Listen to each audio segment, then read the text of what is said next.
আপনার আমরা আজকের এই ভিডিওটাতে যারা আবার পাকিস্তানপন্থী তাদের একটু মন টন খারাপ হবে। পাকিস্তানপন্থী এই কারণে বললাম যে আমরা নিউজ যখন করি মিডল পয়েন্ট অফ ভিউতে নিউজটা করি। তো অনেকে আছেন যারা ভারতপন্থী, তাদের কাছে যখন ভারতের পক্ষের নিউজ আসে ভালো লাগে, আবার যারা পাকিস্তানপন্থী মানে বাংলাদেশের মানুষই আপনাদের মধ্যে যারা আছেন অনেকের কাছে খারাপ লাগে। তবে আজকের নিউজটাতে পাকিস্তানপন্থী যারা আছেন তাদের জন্য একটু খারাপ সংবাদ, কারণ দীর্ঘ সময় পর অনেক কিছু খোলাসা হতে শুরু করেছে যে ভারতের হামলায় পাকিস্তানের প্রকৃত ক্ষয়ক্ষতি যেটা পাকিস্তান অস্বীকার করে আসছিল এত কয়েকদিন যাবৎ, আজকে কিন্তু এগুলা প্রকাশিত হয়েছে। যুদ্ধের প্রথম দিকে পাকিস্তান দাবি করে আসছিল যে ভারতের হামলায় শুধুমাত্র সাধারণ জনগণ মারা গিয়েছে, পাক সেনাবাহিনীর ওই রকম কোনো কর্মকর্তা মারা যায়নি। কিন্তু আজকে আমরা যে তথ্য দেখলাম, পাকিস্তানের সামরিক বাহিনীর আন্তঃজনসংযোগ পরিদপ্তর ISPR তাদের এক বিবৃতিতে উঠে এসেছে ভয়ঙ্কর তথ্য যে পাকিস্তানের হামলায় শুধু যে ভারতের সেনারা মারা গেছে বিষয়টা তা না, ভারতের হামলায় পাকিস্তান সেনাবাহিনীরও অনেক চৌকস অফিসার মারা গেছে। এই কয়েকদিনের যুদ্ধে অনেকেই আহত হয়েছে, আর তারা আস্তে আস্তে আবার মৃত্যুর কোলে ঢলে পড়ছে। দুই দেশেরই পাল্টা আঘাতে সেনাবাহিনীদের সদস্যের সংখ্যা, মৃত সেনাবাহিনীর সংখ্যা বাড়ছে।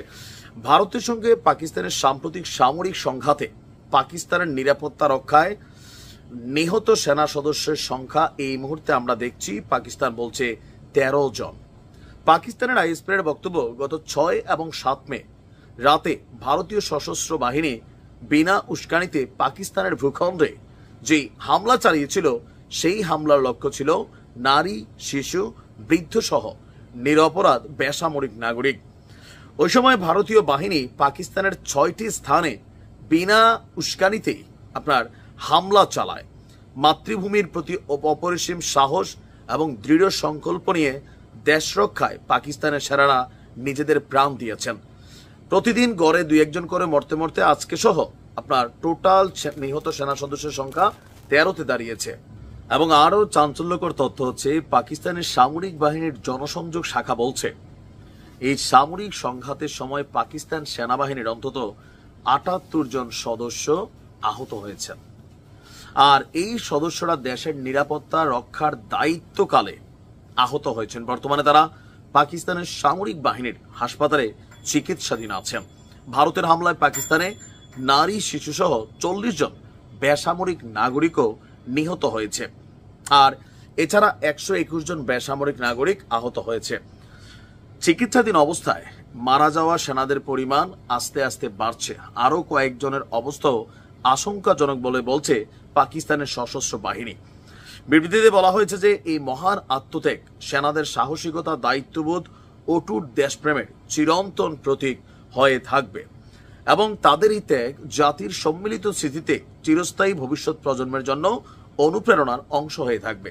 কথা সুন্দর, অনেক জিলা মার্কা কথা, যেটা ভারতেও পাকিস্তানের আঘাতে যারা মারা গেছে ভারত সরকার বলছে ভারত মাতা কি ইয়ে বেটে নে জিন্দেগি দে দিয়া, এরকম সুন্দর সুন্দর কথা বলে। তো যারা মারা গেছে তাদের পরিবার খুব খুশি হয়। দেখো, মোদি আমার ছেলের কথা বলছে, ও পাকিস্তানের শাহবাজ শরীফ আমার কথা বলছে। আদৌ কি হচ্ছে? বিনা প্রয়োজনে যে যুদ্ধ চললো, এই যে দুই দেশের এতগুলো মানুষ মারা গেল, প্রথম থেকে দুই দেশে তথ্য লুকানো শুরু করলো, এবার আস্তে আস্তে থলের বিড়াল বের হচ্ছে। আমি প্রথমেই বলছি ভাই, এই যুদ্ধে মারা যায় সবসময় গরিব, এই যুদ্ধে মারা যায় সেনারা। কোন সেনারা? সিপাহী, নর্মাল বেসের ম্যানেজমেন্টে যারা কাজ করে তারা। মন্ত্রীরা খালি বক্তব্য দেয় আর ডায়লগবাজি করে ফুল দেয়, বড় বড় অফিসাররাও ঠিক একই কাজ করে। যুদ্ধ কখনোই কল্যাণ বয়ে আনে না। ভালো থাকো।